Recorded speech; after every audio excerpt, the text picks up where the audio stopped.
गलथान कारभार, गैरव्यवहार आणि भ्रष्टाचार या संदर्भात मागच्या 30 वर्षापासून आम्ही मानव कांबळे, प्रकाश जाधव, काशीनाथ, प्रदीप पवारसाहेब, ब्रह्मानंद, आमचे भिशे साहेब, आम्ही सर्व चळवळीतले कार्यकर्ते त्या विरोधात संघर्ष करत आलेलो आहोत। अनेक प्रकरणं आम्ही महानगरपालिकेच्या भ्रष्टाचाराची यापूर्वी ओपन केलेले आहेत, एक्सपोज केलेले आहेत आणि त्यावर काही ठिकाणी कारवाई देखील झालेली आहे। मात्र मागच्या 2-2.25 वर्षापासून पिंपरी महानगरपालिकेमध्ये प्रशासकीय राजवट सुरू आहे आणि या राजवटीमध्ये पिंपरी चिंचवड शहरातील करदात्या नागरिकांच्या तिजोरीवर दिवसाढवळ्या दरोडे घालण्याचं काम पिंपरी महानगरपालिकेचं प्रशासन, संबंधित अधिकारी आणि काही राजकीय लोक हे करतात, हे खेदाने या ठिकाणी नमूद करावं लागेल। महानगरपालिकेच्या भ्रष्टाचाराचे काही नमुने आम्ही मागच्या 2 महिन्यामध्ये आपल्यासमोर मांडलेले आहेत। त्यामध्ये पिंपरी चिंचवड महानगरपालिकेमध्ये एक आर्किटेक्ट हार्दिक पांचाळ नावाचा जो काय आर्किटेक्ट नेमण्यात आला आणि त्याची नेमणूक होत असताना संपूर्णतः बोगस कागदपत्राच्या आधारे या आर्किटेक्चरची नेमणूक करण्यात आली। ही नेमणूक होत असताना त्यांनी खोटे कागदपत्र त्या ठिकाणी महानगरपालिकेमध्ये दाखल करून स्वतःची नेमणूक त्यांनी करून घेतलेली आहे आणि त्या संदर्भात सर्व पुराव्यानिशी दिनांक 4/12/2023 रोजी आम्ही सगळ्यांनी तक्रार देऊन अशाच प्रकारची पत्रकार परिषद या ठिकाणी घेतली। त्याला जवळपास 6 महिने होत गेले, 6 महिने जवळपास झालेले आहेत। आम्ही त्या पत्रात स्पष्ट सांगितलं होतं की आयुक्तांनी याच्यावरती तात्काळ 48 तासात चौकशी करून संबंधितावरती फौजदारी गुन्हे दाखल करावेत अशा प्रकारची मागणी केली। मात्र आयुक्तांनी त्यावर कुठलीही कारवाई केली नाही। उलट ते प्रकरण शहर अभियंता मकरंद निकम यांच्याकडे पाठवले आणि तो जो संबंधित आर्किटेक्ट जो आहे तो खोटी कागदपत्र गुजरातवरनं पाठवतोय आणि हेच कागदपत्र खरे आहेत अशा प्रकारचं प्रशासन दावा करून त्याला वाचवण्याचा प्रयत्न करते। आमची अशी मागणी आहे त्यांच्याकडे की तुम्ही जर खरोखर त्याचे कागद खरे असतील तर तो निर्दोष आहे, त्यांनी कुठलाही गुन्हा केला नाही आणि त्यामुळे हे प्रकरण आम्ही दप्तरी दाखल केले, अशा प्रकारचं लेखी पत्र द्या अशा पद्धतीची मागणी देखील आम्ही केली। मात्र तेही पत्र ते देत नाहीत।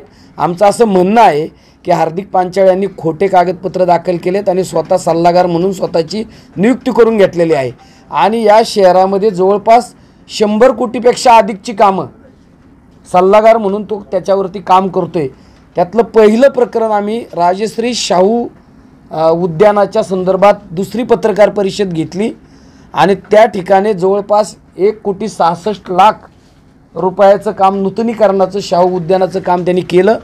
त्या ठिकाणी जो ट्रॅपस्टोन दगड आहे तो लावण्याऐवजी त्यांनी कडाप्पा लावला आणि त्यामध्ये त्याचे जे दर आहेत, प्रत्यक्ष लावलेला दगड आणि जो काही निविदेतला दगड आहे त्याच्यामधली जी तफावत आहे ती प्रचंड आहे आणि म्हणून त्यामध्ये जवळपास 1,66,00,000च्या कामामध्ये 1,20,00,000चा भ्रष्टाचार झाला आहे अशा प्रकारचं आम्ही पत्र दिले। त्या चौकशीच्या संदर्भात आम्ही विचारणा आयुक्तांकडे केली असता ते प्रकरण दक्षता समितीकडे त्यांनी पाठवले असं सांगितलेलं आहे। म्हणजे हार्दिक पांचाळचं आर्किटेक्टचं प्रकरण मकरंद निकम यांच्याकडे आहे, दुसरं प्रकरण जे आहे ते शाहू उद्यानाचं ते दक्षता समितीकडे आहे। आता तिसरं जे प्रकरण आहे त्या संदर्भात या राजश्री शाहू उद्यानाची तक्रार 20/3/2024 रोजी आम्ही केली होती।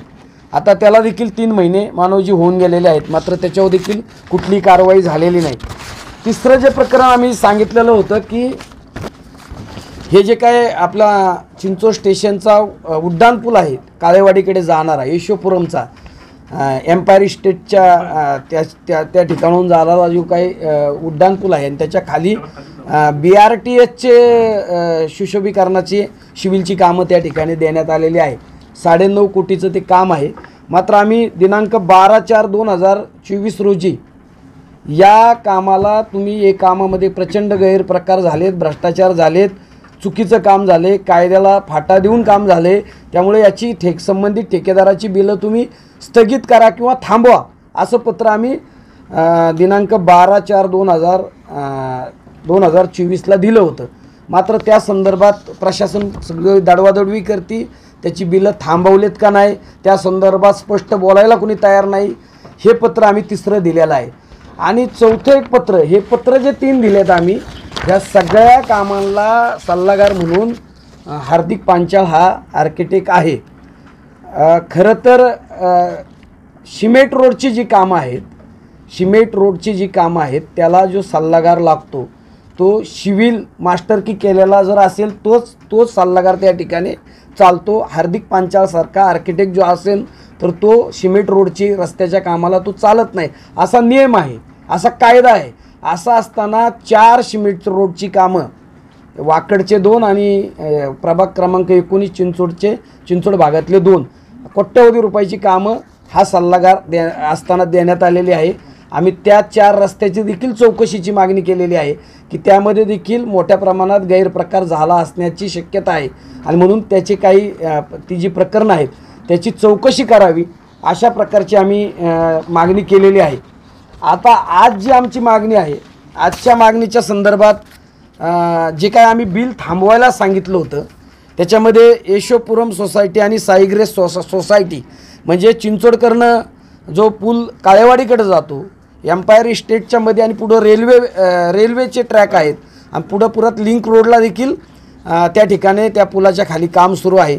आणि ह्या कामामध्ये हे काम जवळजवळ आहे ते 9.5 कोटीची ही निविदा होती. ही निविदा भरत असताना 7 निविदाधारक आलते, त्यामध्ये जनक पांचाळ नावाचा ठेकेदार जो आहे त्याला ते काम मिळाले. आर्किटेक्ट त्याचा हार्दिक पांचाळ आहे. आणि ही सगळी मूळ निविदेचे जे संकल्पपत्र आहे, जे एस्टिमेट कॉस्ट तयार जी होती ती 9.5 कोटीची होती आणि त्यामध्ये जवळपास 66 आयटम होते. आणि ते काम करत असताना हे काम सुरू करण्यात आलं, त्याची निविदा प्रक्रिया झाली. जी काही निविदा प्रक्रियेची समिती आहे त्याच्यासमोर ते प्रकरण गेलं असतील. त्यामध्ये महापालिकेचे अनेक अधिकारी असतात, ऑडिटर असतात, अकाउंट विभागाचे लोक असतात. हे कामं होत असताना ही जी कामाची जी काही पद्धत आहे त्याच्यामध्ये हे काम मूळ निविदेचं काम जे आहे ते सुरुवातीला करण्याचा प्रयत्न झाला, ते काही काम झालं आणि त्यात जवळपास 3 कोटीच्या आसपास रक्कम संबंधित ठेकेदाराला अदा केली. मात्र त्यानंतर यांना शोध लागला की हे काम काय आता पूर्ण होऊ शकत नाही. त्यामध्ये जे काय ते आरे आयटम जे आहेत ते सगळे कोटेशन खोटे बनवले आणि त्या पद्धतीने ते कोटेशनला मंजुरी त्यांनी मिळवून घेतली. आणि त्याच्यामध्ये बॉलार्ड्स म्हणजे गोल कॉन्क्रीटचा बॉल जो आहे तो 1.5 फुटाचे 200 नग, 3 फुटाचे 200 नग, 4 फुटाचे 230 नग आणि 5 फुटाचे 290 नग अशा प्रकारचे ते बॉल लावायचे. त्याच्यामध्ये अशा प्रकारची संकल्पना होती. त्या पुलाच्या वरच्या भागाला आणि त्याचे जे पिलर्स आहेत त्याला बलून लावायचे, फुगे. तर ते लटकणारे फुगे म्हणजे हँगिंग बलून त्याला म्हणतात. त्याचा आकार जो आहे 1 फूट व्यासाचा 2,500 नग. ही आकडे नीट आहे का, किती बलून लावायचे त्या चिंचोड स्टेशनच्या हायवेपासून लिंक रोडपर्यंत 2,500 नग 1 फुटाचे, 1.5 फुटाचे 4,000 नग आणि 2 फूट व्यासाचे 4,000 नग असे मिळून 10,500 नग लावण्याचं त्याच्यामध्ये आयटम आहे. प्रत्यक्षात तिथं किती फुगे लावलेत, प्रत्यक्षात त्या जागेला त्या पुलाला किती नग लागू शकतात, लावत असताना त्याला किती होल पाडणार याची कुठल्याही प्रकारची त्यांनी याच्यामध्ये घेण्याचा त्याच्यातच आणखीन ग्राउंड माउंटेड फुगे 875 फुगे कसे बसवणार हे देखील त्यामध्ये काही माहिती नव्हती.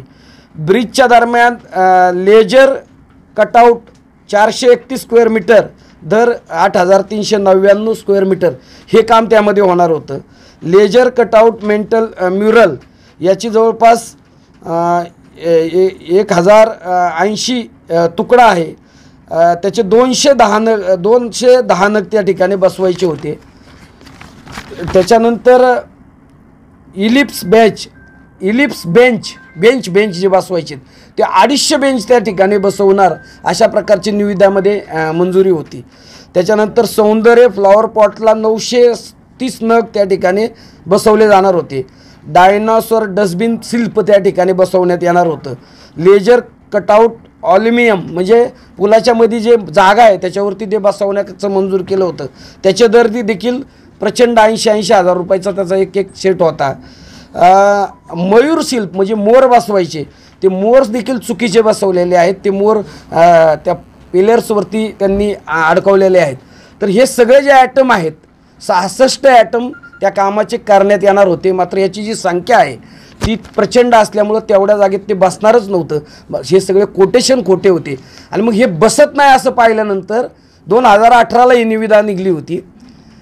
2022ला पुन्हा हे सगळं काम झालेलं काम काही त्यांनी तोडलं आणि पुन्हा जे संकल्पचित्र आहे, पहिलं संकल्पचित्र पूर्ण बदललं आणि दुसऱ्या संकल्पचित्राला मंजुरी दिली, मात्र ठेकेदार तोच ठेवला, आर्किटेक्ट तोच ठेवला आणि आत्ता ते काम सुरू आहे. त्याच कामाचं आम्ही बिलं थांबवा असं मागणी केलेली होती.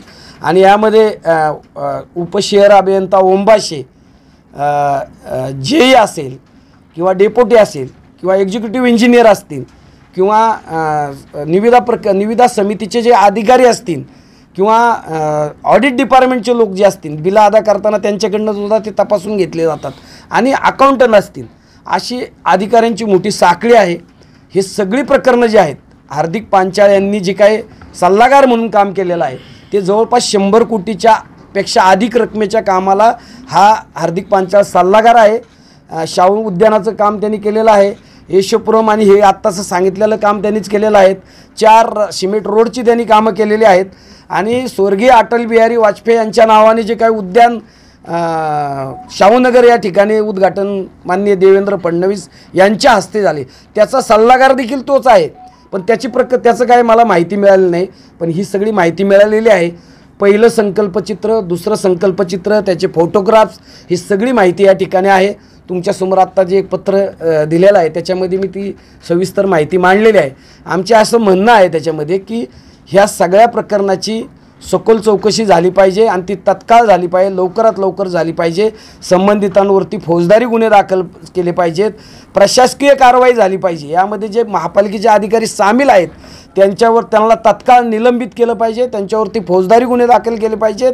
संबंधित ठेकेदारावरती, आर्किटेक्टवरती फौजदारी गुन्हा दाखल झाला पाहिजे आणि त्यांच्याकडून त्यांनी जो काय अपहार करून जी काय पालिकेची रक्कम लुटली ती त्यांच्याकडनं वसूल केली पाहिजे. अशा प्रकारची आजची आमची मागणी आहे.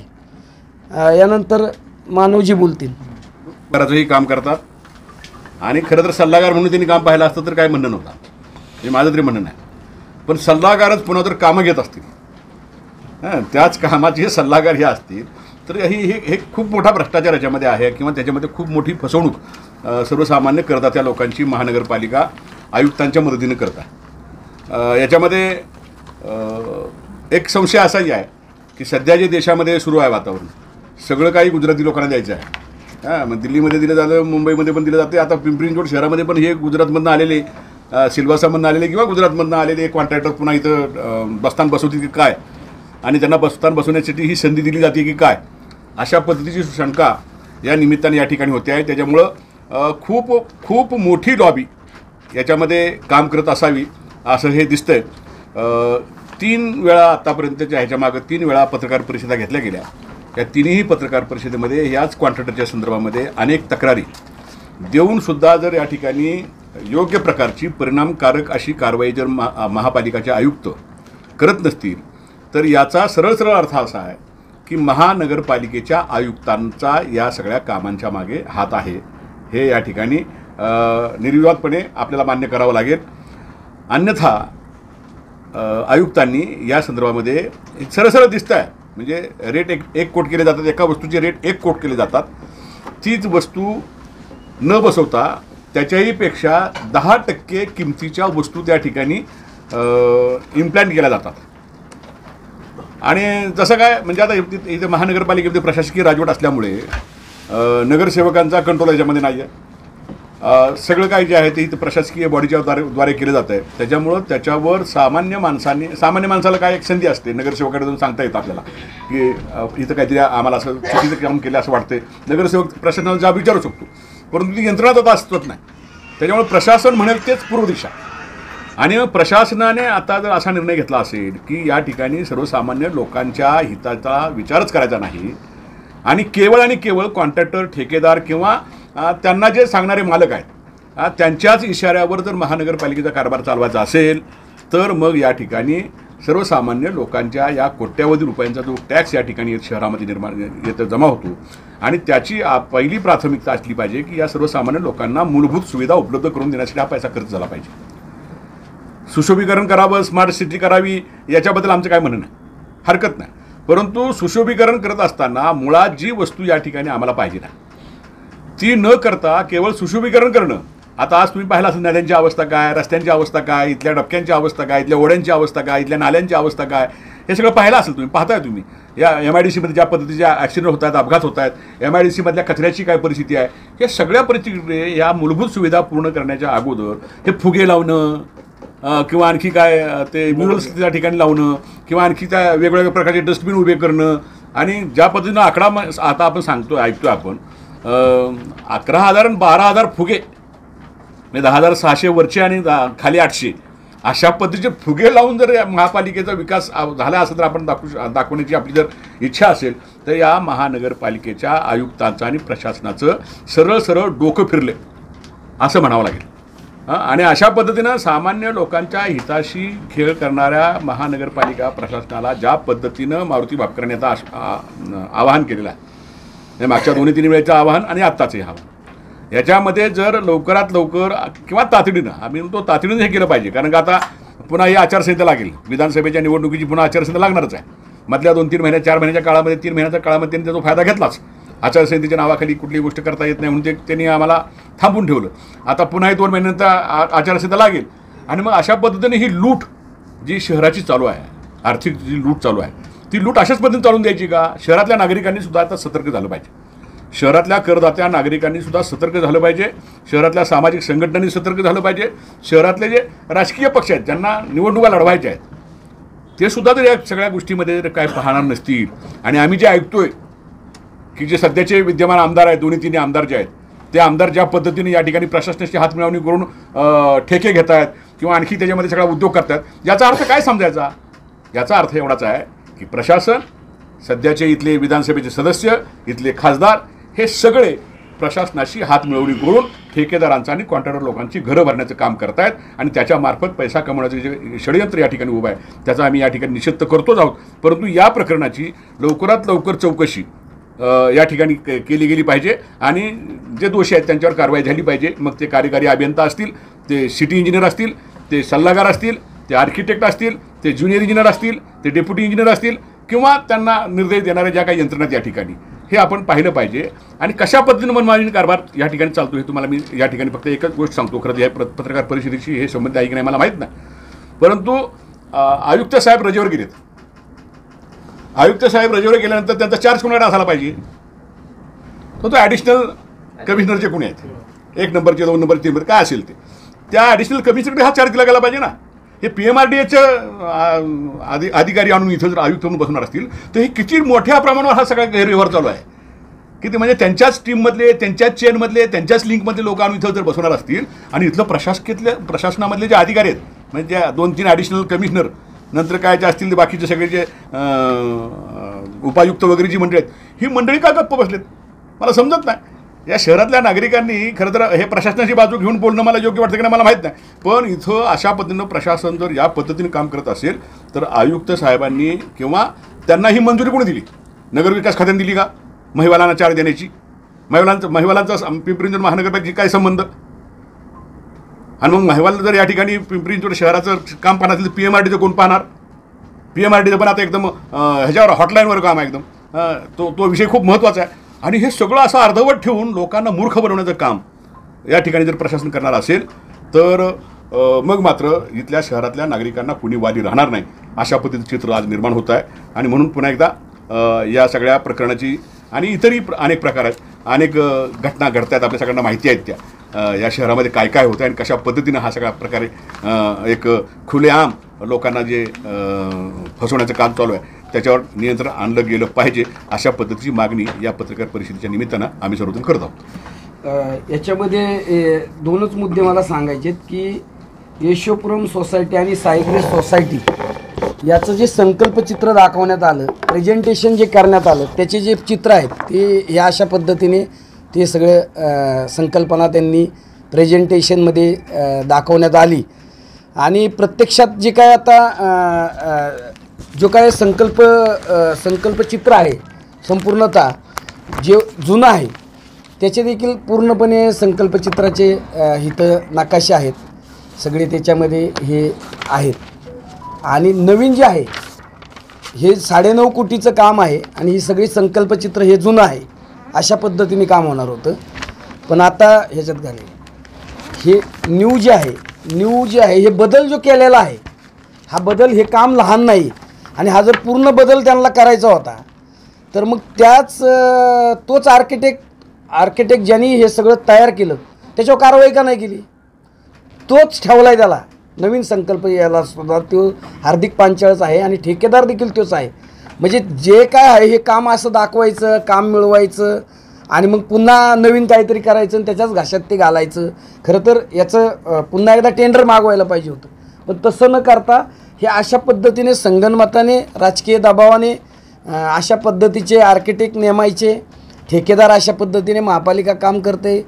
1,66,00,000 काम त्याच्यामध्ये 1,20,00,000 भ्रष्टाचार अगदी छाती ठोकपणे आम्ही सांगतोय मागच्या महिन्यापासून 1.5 महिन्यापासून आयुक्ताला. आयुक्त का शांत आहे महापालिका प्रशासन त्यावर का कारवाई करत नाही का त्याच्यावरती ॲक्शन घेत नाही. खरं तर ज्यावेळी आम्ही पत्र दिले बिलं थांबवा त्याचवेळी तत्काळ आयुक्तांनी व्हिजिट करायला पाहिजे होती. प्रत्यक्षात तिथं काम कसं चाललं आहे किती फुगे लावलेत किती फुगे तिथं बसू शकतात किती मोर बसू शकतात जी काय 66 ॲटम कसे बसणार तिथं बेंचेस कसे बसणार तिथं जागा किती आहे त्या पुलाखाली तेवढं होऊ शकतं का काम. मग ते बसणार नव्हतं तर ते काम तुम्ही रद्द केलं आणि ते रद्द केल्यानंतर आता नवीन काम देताना तुम्ही त्याच माणसाला पुन्हा देताय. मला उदाहरण सांगायचं आमच्या मोहननगरमधच्या सिमेंट कॉन्क्रीट रोडचं त्या ठिकाणी मी डोळ्यात तेल घालून त्याच्यावर लक्ष ठेवलं म्हणून जे 200 mm थर पाहिजे 300 mm टेंडरमध्ये होता तो 200 mm सापडला. त्याच्यामध्ये त्याला संबंधित चौकशी एजन्सी जी आहे कोर घेती ती सुद्धा त्याला वाचवायचा प्रयत्न करत होती खालून बोटं लावून ते हे करत होती. मात्र त्या संबंधित ठेकेदाराला 8 लाखाचा दंड केला यांनी आणि पुन्हा त्याच्यानंतरचं जे काम आहे त्याच्याकडनंच त्यांनी करून घेतलं. खरं तर त्याला ब्लॅकलिस्ट करायला पाहिजे होता त्याच्यावरती फौजदारी त्याची चोरी पकडली गेली. आपण जर लक्षच घातलं नसतं तर आहे तसं काम पुढे गेलं असतं.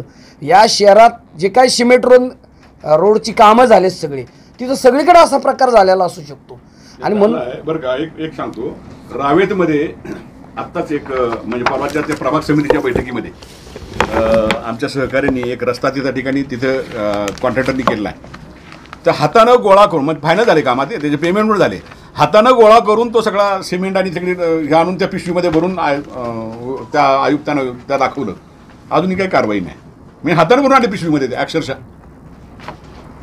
आणि ते सगळे यातल्या राजकीय पक्षांशी संबंध असलेले ठेकेदार आहेत.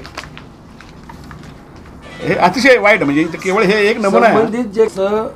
संबंधित जे काय महापालिकेच्या अशा पद्धतीचं काम करणारे ठेकेदार हे सगळं अंडरस्टँडिंगमध्ये अगोदरच माहिती देतात रिंगा घडवतात. हे ऑनलाईन काय नाही सगळ्या रिंगा बुडून कोणाला बसवायचं आणि मोठ्या प्रमाणात त्यामध्ये भ्रष्टाचार करायचा आपल्या सल्ल्यातला कामगार ठेकेदार नियुक्त करून द्यायचा आणि त्याच्याकडनं करोडो रुपयाची माया जमवायची.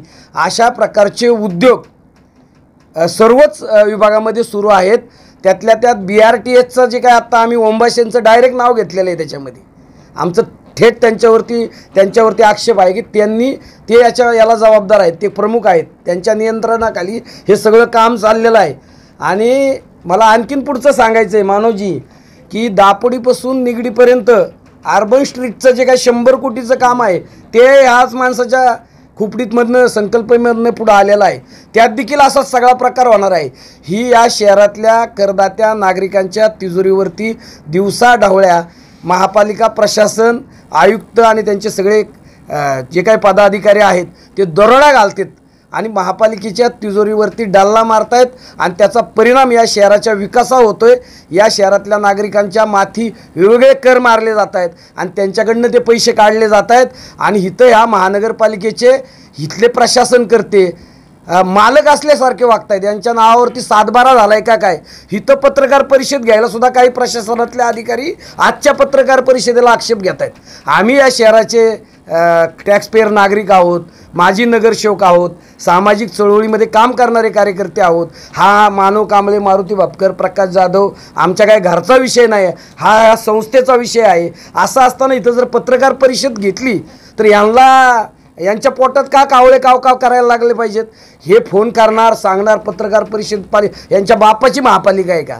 7/12 यांच्या नावावर करून दिलेला आहे का? या महापालिकेचे करदाते नागरिक आम्ही देखील आहोत आणि या महापालिकेची तिजोरी लुटत असताना त्याच्यावरती आवाज उठवण्याचा अधिकार आम्हाला आहे. हा पत्रकार कक्ष देखील महापालिकेच्या मुख्यालयामध्ये आहे.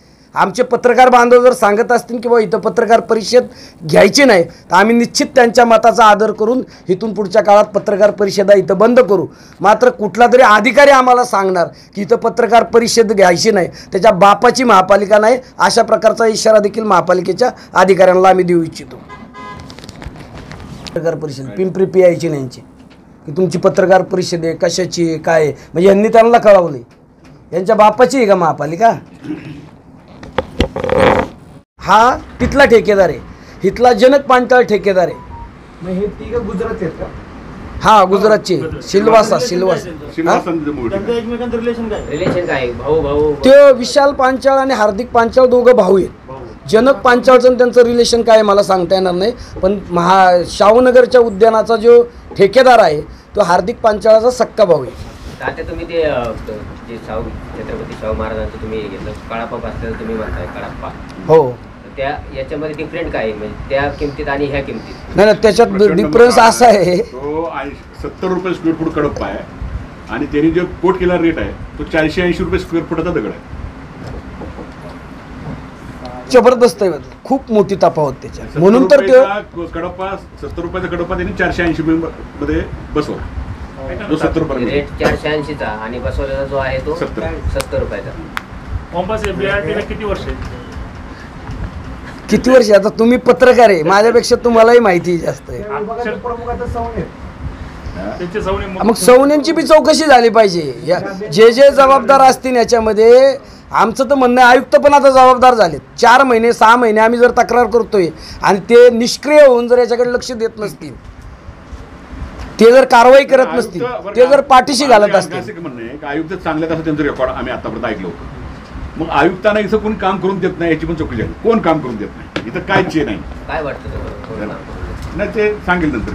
तात्या म्हणले की राजकीय पुढारी त्याच्यात लागेल दोरे. कुठले राजकीय पुढारी? सरळ आहे ना. इथं राजकीय पुढारी कोण आहे कोण सांगा ना तुम्ही. तुम्हाला माहिती असेल ना. तुम्ही म्हणलेत ना राजकीय पुढारी. आम्ही थोडी इथले जे प्रस्थापित राजकीय पुढारी आहेत ते त्याच्यामध्ये सहभागी आहेत. राजकीय पुढारी म्हणजे असं भरपूर आमचं असं म्हणणं आहे की प्रस्थापित राजकीय पुढारी म्हणतोय मी. देवा प्रस्थापित राजकीय पुढारी कोणी एखाद्याचं नाव कशाला जा ना तिन्ही आमदार घ्या. एक खासदार घ्या. तिन्ही आमदार एक खासदार सगळ्यांची नाव तुम्हाला माहिती आहेत. सगळेजण त्याच्यामध्ये हा आहेत का झालं समाधान. नाही माझं काय म्हणणं आहे,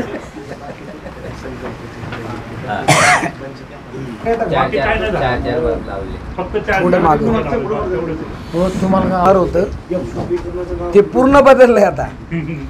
आता हे बदललं त्याची कारण विचारली पाहिजे. सगळ्यांना तुम्ही दोष धरले बरोबर. मागच्या वेळेस पण तुम्ही शाहू गार्डन असत त्याच्यामध्ये पण तुम्ही ही भूमिका घेतली होती. मात्र त्या गार्डनच्या संदर्भात कुठलाही त्यांनी कारवाई केलेली नाहीये बरोबर.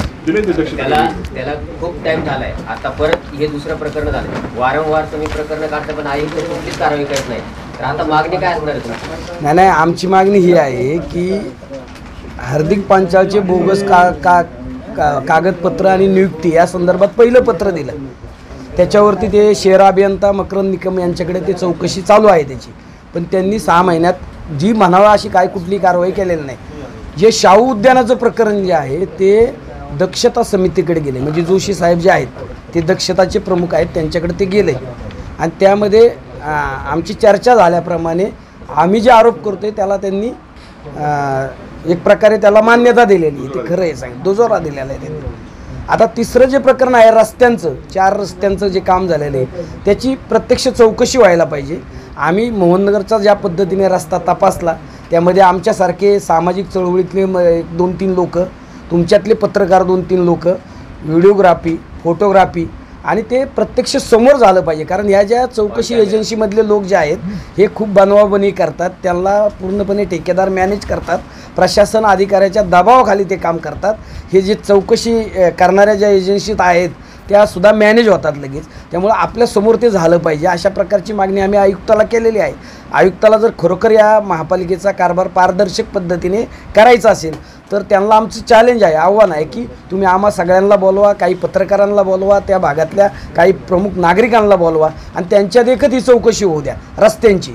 आता यशोपुरमचं जे काही प्रकरण आहे ह्या प्रकरणामध्ये आता कागदपत्र सगळे त्यांच्याकडे आहेत, त्या फाईल आहेत, पूर्वीचं संकल्पचित्र आहे, मला जे मिळतं आहे ते त्यांना का मिळू शकत नाही, आत्ताचं आहे, प्रत्यक्षात काम किती झालं आहे, आत्ता काम सुरू आहे तिथं, हे प्रशासनाला अगदी झटपट मिळायला पाहिजे आणि त्यांनी त्याच्यावरती ॲक्शन घेतली पाहिजे, कारवाई केली पाहिजे. त्याच्यात जे कोणी जबाबदार असतील कुणी असो त्यांना कोणालाही सोडलं नाही पाहिजे अशा प्रकारची आमची मागणी आहे. प्रेस नोटमध्ये तुम्ही आता ओमाशीचं नाव घेतले, आत्ताच सवनेचं नाव आले, तर मग सवनेंची चौकशी हो का, सवने जर त्याचे प्रमुख असतील BRTSचे आणि त्याच्यात त्यांचा रोल असेल, त्यांची सही असेल, त्यांचे आदेश असतील, नवीन काम त्यांनी मंजूर केलं असेल, हे तपासात येईल ना, असेल ते तर त्यांच्यावर पण कारवाई झाली पाहिजे. आमचं म्हणणं काय आहे की याच्यात जे जे कोणी असतील आम्ही हे आत्ता इथपर्यंत थांबलो, इथून पुढे आम्ही शासनाकडे तक्रार करणार. आयुक्त पाठीशी घालतात, सवनेची पाठीशी घालतात, ओंबाशी पाठीशी घालतात, इथले संबंधित गार्डन विभागाचे प्रमुख असतील ते पाठीशी घालतात, यांच्यावर कारवाई कारण ते जरी नाही झालं तर आम्हाला शेवटचा मार्ग आहे जन आंदोलन रस्त्यावरचा आणि त्याच्या पुढचा मार्ग आहे कोर्टात जाणे. असे आमचे मार्ग आहेत पुढचे ठरलेले, आम्ही करू ते. कोर्टात जाणार का? मी काय म्हणतो लगेच कोर्टात आता आम्ही काय, मी तुला कळतं का काय म्हणलो ते की अगोदर हितं करणार नंतर शासना मुख्यमंत्री काय करतोय, प्रधान सचिव नगरविकासची त्यांची जबाबदारी आहे ना. कोर्टात गेलं तरी तुम्हाला विचारणार की तुम्ही गेलते का शासनाकडे, नगर सचिवांकडे. डायरेक्ट कोर्टात गेलं ना तेव्हा तर आपल्याला लगेच कोर्ट विचारतं तुम्ही ॲथॉरिटी शासन आहे, नगरविकास अंतर्गत महापालिका येते, तुम्ही तिथे गेला का असे विचारणार आपल्याला. त्यामुळं शासनाकडे जावं लागणार आणि नाहीच झालं तर आंदोलनाने नाही ऐकलं तर आपल्याला कोर्टात जाणे हा एकमेव मार्ग आहे. पण कोर्टात जायचं बी सोपं नाही, त्याला आर्थिक बाजूही लागते आपली, तर ते बघावं लागेल आपल्याला. पत्रकार परिषद घेण्यासाठी तुम्हाला अधिकाऱ्यांचे फोन आले, त्यांना काही नाही अधिकाऱ्यांचे नाही फोन आले मला आपल्याच काही पत्रकारांनी सांगितलं, पोलिसांनी फोन केले की बा तुमची नेमकी कशासाठी पत्रकार परिषद आहे. त्यांना कुणी अधिकाऱ्यांनी फोन करून सांगितलं का आणखी कोणी सांगितलं मला माहीत नाही. पिंपरी पोलीस स्टेशनचे फोन आले तर म्हणलं व हाय ही अशा विषयाची आमची पत्रकार परिषद आहे, महापालिकेत आहेत. महापालिकेत आल्यानंतर आपल्या पत्रकार बांधवांनी काय सांगितलं की इथं प्रेस घेऊ नका. तर म्हणलं ठीक आहे तुम्ही सगळे सांगतायत, तुमचा आदर राखून आम्ही नाही घेणार प्रेस. पण मला ज्यावेळी काही अधिकाऱ्यांचं नाव कळालं की ते सांगतात म्हणून त्यांच्यामुळं, तर मग ते अधिकारी नाही ना हस्तक्षेप, ते काही मालक आहेत का या महापालिकेचे, त्यांच्या नावावर सातबारा केला आहे का. त्यांच्या डोक्यात हवा बसलेली आहे अधिकाऱ्यांच्या प्रशासकीय राजवटीमध्ये आम्ही मालक आहोत आणि हे लोकप्रतिनिधी, माजी नगरसेवक, आमदार, खासदार, पत्रकार, आम्ही सगळे नागरिक येणारे जे आहेत हे यांचे गुलाम आहेत. पण खरे हे नौकर आहेत आपले, ह्यांचा पगार आपल्या टॅक्स जो जातो नागरिकांचा त्याच्यातनं यांचा पगार होतो, यांचे मुलं बाळं शिकतात, यांचं कुटुंब चालतात, याच्यातनं होत असतो. त्यामुळे इथल्या महापालिकेच्या प्रत्येक करदात्या नागरिकाला या महापालिकेत येण्याचा अधिकार आहे, बसण्याचा अधिकार आहे, अशा प्रकारची पत्रकार परिषद घेण्याचा सुद्धा अधिकार आहे. तो या महापालिकेच्या प्रशासनाचा त्याला कुठेही अटकाव ते करू शकत नाहीत. हा व्यक्तिगत आमच्यापैकी कुणी जर आमच्या व्यक्तिगत फायद्यासाठी जर प्रेस महापालिकेच्या या इमारतीचा वापर करत असेल तर ते चूक आहे. ते त्याबाबत प्रशासनाने जरूर आक्षेप घेतला पाहिजे. काय बदली नाही, ते जर दोषी असेल तर निलंबित केला पाहिजे. नुसती बदली करून काय होणार आहे. सवने असेल कुणी असेल, जो दोषी असेल त्याच्यावर निलंबित करून त्याला कामावरून ठेवला नाही पाहिजे. त्याला हा काहीच करणार नाही, वसूलच करावे. आयुक्ताकडे मागणी करून उपयोग नाही. हा दुसरीकडे जाऊन पण तेच करणार. याचा अर्थ एकच आहे की एकतर आयुक्त कुणाच्या तरी दबावाखाली काम करतात किंवा ते स्वतःच त्याच्यात काही प्रमाणात लाभार्थी असतील, त्यामुळे ते चौकशी करत नाहीत. त्यामुळं माझं असं म्हणणं आहे की ते आता रजेवर गेलेत तर शासनानं त्यांना आणखी सक्तीच्या रजेवर पाठवावं आणि दुसरा आयुक्त ह्या ठिकाणी देऊन त्याची रीतसर व्यवस्थित चौकशी करावी आणि जे दोषी असतील त्यांच्यावरती कारवाई करावी. तुमचं असं म्हणणं आहे थोडक्यात का? आयुक्तांचीच बदली झाली पाहिजे. हा? त्यांनी आता रजेवरच राहावं, आता त्यांनी परत येऊ नये. म्हणजे आता ते सुट्टीवर गेले त्यांनी पण ते चौकशीच करू शकत नाहीत, ते कोणाच्या तरी दबावाखाली काम करतायत किंवा ते स्वतःच लाभार्थी आहेत, मग ते कशी चौकशी करतील? परवाच आम्ही एक मागणी केलेली आहे की महापालिकेचे आयुक्त शेखर सिंग यांच्या कालावधीमध्ये जे निर्णय त्यांनी घेतले किंवा त्याची अंमलबजावणी झाली किंवा कामं चालू झालेली आहेत, या सगळ्या निर्णयाची सखोल शासनाने चौकशी केली पाहिजे. ते सगळे संशयास्पद आहेत.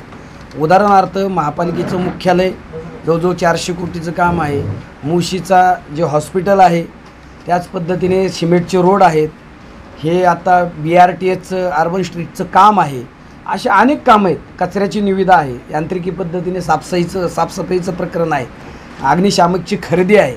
महानगरपालिकेमध्ये अशा प्रकारचे जवळपास कोट्यवधी रुपयाची कामं झाली. त्यामध्ये आमचं असं म्हणणं आहे की जवळपास 2000 कोटीपेक्षा अधिक कोटीचं करप्शन, भ्रष्टाचार या 2-2.5 वर्षामध्ये प्रशासकीय राजवटीमध्ये झालेला आहे.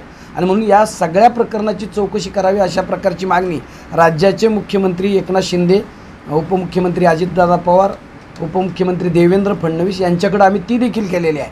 आणि त्याची चौकशी झाली पाहिजे, यासाठी सुद्धा आमचा पाठपुरावा सुरू आहे.